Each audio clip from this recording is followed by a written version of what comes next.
Hi guys, I am Pavel and I am a lead developer at Rebellious Software, and this is a recording for the Nordic Game Discovery Contest. I'll be showing an early version of our game World of Myths. It's an online collectible card game where you choose a mythology and a leader and compete against other players. World of Myths changes the way battles in collectible card games are held by giving more control to the players. So without further ado, let's just jump right into the game. I'll be choosing mythology to play. Yeah, of course, I will play with the Norse mythology.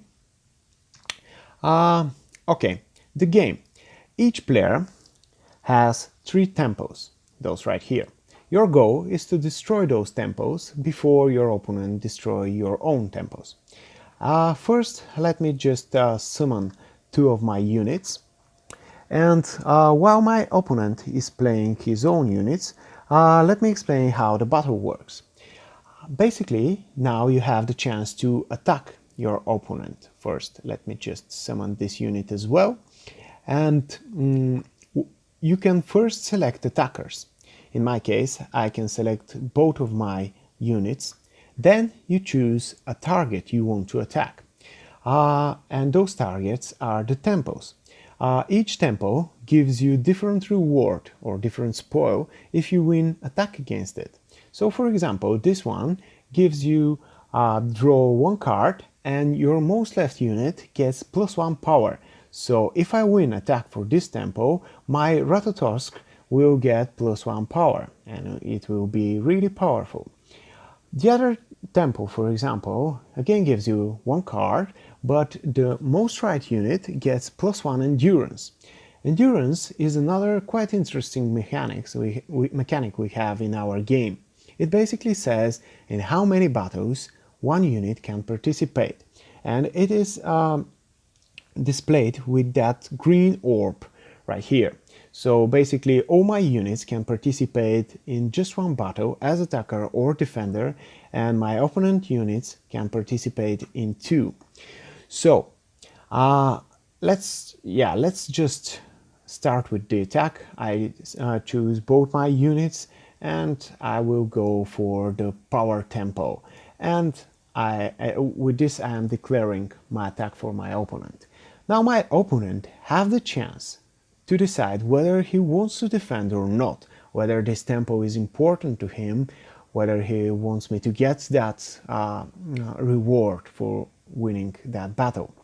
And let's see what will happen, but eventually, if I win the attack, I am attacking with 2, and if he does not defend, I will make 2 damage to that tempo. Then my units will lose 1 endurance and will die. When a unit runs out of endurance, it dies. And then I will get spoils for winning battle for that tempo, which will result in my Ratatosk increased power. So if my opponent does not defend, I guess he will not defend. Yeah, correct. I win the battle with 2 damage to the tempo, my units die, and I get the reward. Oh, I also draw Thor, which is quite nice. So it is my opponent's turn now to attack. And let's see what he will do. Okay, he is attacking me. Oh, okay, he is attacking me for power as well. What I can do now is I can defend and block his attack. If I give him a free attack, if I do not defend, he will get too powerful. That's Minotaur, so I will defend, and in this time I have 3 defense against 2 of his attack, which will result in me winning as a defender.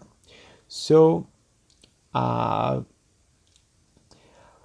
now I can play some additional units, and because I want to gain some advantage, the other thing I can do is I can use my leader or my god leader. In my case, this is Odin.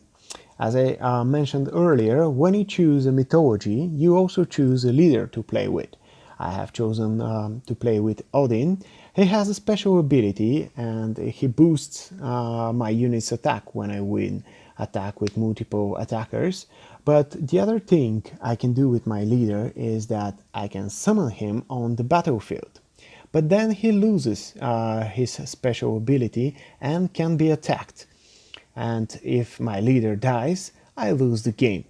So let's just attack with him, and I will attack for power. And basically, yeah, that's it. You swing attacks and defenses with your opponent, and eventually someone will destroy his opponent's tempo and will win the game. Okay, thank you for your attention. Hope you enjoyed it, and see you next month in April at the Reboot conference. Bye.